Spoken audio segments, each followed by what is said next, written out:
Nós vamos, então, agora abrir nossas Bíblias no texto que iremos meditar. Provérbios 8, do 34 ao 36. A palavra do nosso Deus diz assim: Felizes os que me ouvem, que ficam à minha porta todos os dias, esperando por mim na entrada da minha casa. Pois quem me encontra, encontra vida e recebe o favor do Senhor. Quem não me encontra, prejudica a si mesmo. Todos os que me odeiam amam a morte.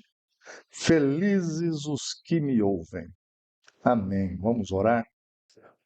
Pai, nós queremos ouvir a tua voz nesta noite. Nós queremos aprender com a tua palavra. Que o teu Espírito Santo trabalhe, trate nossos corações e nossas mentes. Meu Deus, leve-nos à obediência. Leva-nos, ó meu Deus, ao conhecimento do Senhor. Nós queremos isso em nome de Jesus. É que te pedimos. Amém. Felizes os que me ouvem. Quem que não quer ser feliz? Eu acho que aqui todos, né? Todos devem ter assim um motivo. Olha, se isso acontecer, eu vou ficar muito feliz. Mas algumas pessoas passam pela vida buscando a felicidade e imaginam que a felicidade está no dinheiro. Ah, o dinheiro. O dinheiro mexe com todo mundo, né? Mas não encontram felicidade no dinheiro. Outras pessoas imaginam assim, não, se eu ficar famoso, famosa, aí sim, aí é vida boa, aí eu vou ser feliz. Mas todos aqueles que experimentam o sucesso entendem que o sucesso não faz ninguém feliz. O texto que nós lemos, a palavra de Deus, nos garante algo diferente. A verdadeira felicidade, diz o texto que nós lemos, vem de ouvir e obedecer a Deus. Mas como que a gente toma posse dessa bênção? O capítulo 8 de Provérbios é um capítulo que fala só e basicamente sobre a sabedoria. É a sabedoria que vem de Deus personificada. E é neste capítulo que a gente aprende acerca de como tomar posse dessa sabedoria, para que a gente seja feliz. E nós vamos dar apenas 2 passos aqui. Primeiro, precisamos aprender a reverenciar a Deus. O temor do Senhor é o princípio da sabedoria, diz o Salmo 111, versículo 10. O primeiro passo para adquirir a sabedoria divina é desenvolver um coração reverente, prostrado, inclinado na presença do nosso Deus. O temor do Senhor nos conduz à humildade, em primeiro lugar. Diz assim Provérbios 11, versículo 2: o orgulho leva à desgraça, mas com a humildade vem a sabedoria. Não é humilde daquele, pobre de mim, coitadinho. Não é disso que a Bíblia está falando. A Bíblia está falando é aquela pessoa que coloca-se simples diante de Deus e logo também diante do próximo. É esse tipo de simplicidade. O temor do Senhor nos leva a abandonar pensamentos próprios, desejos próprios e abraçar os pensamentos de Deus. Nós vimos hoje pela manhã que existem, segundo Tiago, 2 tipos de sabedoria: a sabedoria que vem do céu e a sabedoria que é demoníaca. E quando nós entendemos e reverenciamos a Deus, nos inclinamos, nos prostramos diante de Deus, invejas, desejos impróprios, malícia. Gente, a malícia é uma coisa tão prejudicial a nós. A malícia, aquilo de quase que adivinhar o que as pessoas pensam. Projetar-se dando um passo adiante dessa ou daquela situação por malícia. Hábitos ruins. Tudo isso, quando você busca a sabedoria do alto, vai começando a ser tirado da tua vida, vai começando a não fazer mais parte da tua vida. Nós temos o exemplo de Neemias, que reconheceu a grandeza de Deus ao orar: ó Senhor, Deus dos céus, Deus grande e temível. Isso é um homem com o coração simples na presença de Deus, humilde. Moisés, Isaías, os discípulos de Jesus, todos eles tiveram encontros com Deus que fizeram-nos mudar, prostrar-se diante de Deus. Agora, é preciso de um espírito ensinável. Algumas pessoas, elas não são ensináveis por dureza de coração. Muitos cristãos passam a vida sem experimentar essa sabedoria divina. Não possuem um espírito manso, submisso a Deus. Sabe o que é isso? É quando a gente não aceita a palavra de Deus com a autoridade que ela deve ter e não se submete, não quer se submeter a Deus. Precisamos ser quebrados por Deus, gente, para que possamos assim ter humildade na presença dele. De fato, falar Senhor, mas obedecer. Desejar fazer aquilo que é vontade de Deus. Porque quando nós fazemos isso, muitas coisas nas nossas vidas, elas são mudadas. Elas são transformadas. Bênçãos que às vezes a gente nunca imagina receber, nós recebemos. Mas em segundo lugar, precisamos aprender a receber essa palavra de Deus. A sabedoria de Deus só é encontrada por aqueles que se dedicam à revelação divina. E a revelação divina está na palavra de Deus, exposta segundo o querer e a vontade de Deus. A palavra de Deus, gente, é ouro. A palavra de Deus é ouro. Outro dia eu estava assistindo um documentário em que um garimpeiro chegou a um determinado lugar, assim, um barranco de uma cor um pouco amarelada, e ele bateu a pá ali e pôs numa bateia, aquilo para achar o ouro, né? Gente, mas saiu tanto ouro. E eu pensei, gente, a gente dá de cara com um barranco desse, né? A Bíblia é ouro puro. Basta nós nos aproximarmos reverentemente dela. Os ensinos de Cristo são riquezas. Diz assim, Salmo 119, ou melhor, 1 Coríntios, que a mensagem a respeito de Cristo em toda a sua riqueza, diz Paulo, preencha a vida de vocês, ensinem e aconselhem uns aos outros com toda a sabedoria, que a mensagem de Cristo em toda a sua riqueza.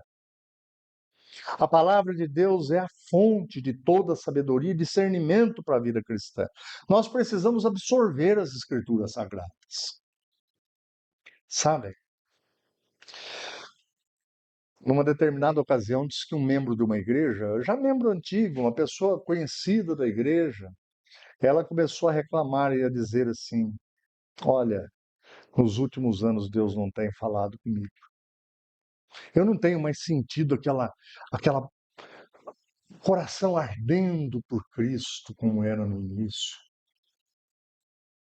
Ele falou: eu nem sei se eu sou salvo. Aí o pastor, os líderes foram conversando com ele e perguntaram assim: qual foi a última vez que você leu a Bíblia, meu irmão? E já tinha anos que ele não tinha uma leitura bíblica coerente, em sequência. Se você não buscar nas Escrituras, você nunca vai sentir Deus de fato falando com você. Se nós não nos aproximarmos da Bíblia, que é a fonte de toda a sabedoria, não vamos ser capazes. O apóstolo Paulo afirmou que as Escrituras são capazes de torná-lo sábio para a salvação. Não posso entender errado esse versículo. As Escrituras são capazes de tornar aquele que as lê sábio para a salvação. Não, você não é salvo por ler a Bíblia. Você lê a Bíblia reverentemente, porque você é salvo. É essa a mensagem. A maior negligência cristã que existe é a falta da leitura bíblica. Você fica sem direção espiritual. Ou você se deixa levar por modismos das igrejas, ou por um líder apenas. Você tem que ler, meu irmão. você tem ouro, você tem riqueza nas mãos. Precisamos ser transformados. Apenas aqueles que leem as Escrituras Sagradas são transformados por ela. A palavra de Deus é poder de Deus para transformar o homem. E só, porque foi assim que Deus escolheu. E quando você crê, quando eu creio em Cristo, o Espírito Santo vem habitar em nós. Mas a transformação vai ocorrendo conforme você vai absorvendo, ouvindo, lendo, tendo contato com a palavra de Deus. Se você não tem esse contato hoje, eu tenho plena convicção de que a tua vida, em alguns momentos, ela é extremamente fria, ela é extremamente sem graça. Nós precisamos nos debruçar diante das Escrituras. O que transforma o ser humano, gente, não é uma igreja reformada igual a nossa, não é uma igreja pentecostal, não é uma igreja neopentecostal, não é pastor tal, fulano, não. É a palavra de Deus que transforma pessoas, transforma vidas, muda situações. É o Espírito Santo de Deus por meio da sua palavra. Vamos ver um exemplo para encerrarmos dessa transformação. A vida de Abraão. Abraão é conhecido pelo povo judeu como o pai da fé. Isso está escrito na Bíblia. Mas Abraão demonstra que a sabedoria de Deus transforma a nossa natureza. Quando Deus chama Abraão, ele era de uma turma, gente, que era completamente distante de Deus. Ele adorava deuses, vários deuses. Os pais dele, era isso que ele conhecia. E quando ele obedece à voz de Deus e vem, ele vai totalmente cru. Abraão, por natureza, não era um homem forte em princípios. Abraão mentia. Ele mentiu 2 vezes que a mulher não era mulher dele, não era esposa dele. Abraão, ele dissimulava diante das pessoas. Ele falou para Sara: olha, quando a gente estiver junto na terra que nós estamos agora, se perguntarem, fala que você é minha irmã. Abraão, ele se dobrou aos desejos da esposa, achando que não teria filhos, para ter um filho com a serva Agar. Isso deu problema e dá até hoje. A sabedoria de Deus foi trabalhando em Abraão, com o tempo, muitos anos, transformando em um homem de fé inabalável. Mas ele não era assim, não. Não olhe romantizando a vida de Abraão. É claro que a gente, na sequência, vai encontrar a transformação dele. A sabedoria ensina a confiar em Deus acima das circunstâncias. Pensando ainda na vida de Abraão. Abraão, ele era covardão, gente. Tanto que ele fala para a esposa, fala que você é minha irmã. Eu tenho medo que esse povo me mate. Mas conforme Deus vai trabalhando na vida dele, numa certa ocasião, ele tem coragem de, juntamente com 300 e poucos homens, ir de encontro a 3 reis fortes. E ele vence a batalha. Ele sai de lá vitorioso. Mas agora já é um novo Abraão aqui. Já é um novo homem. Deus, com paciência e sabedoria, foi envergando, foi tratando a vida de Abraão. É assim que Deus faz comigo e com você.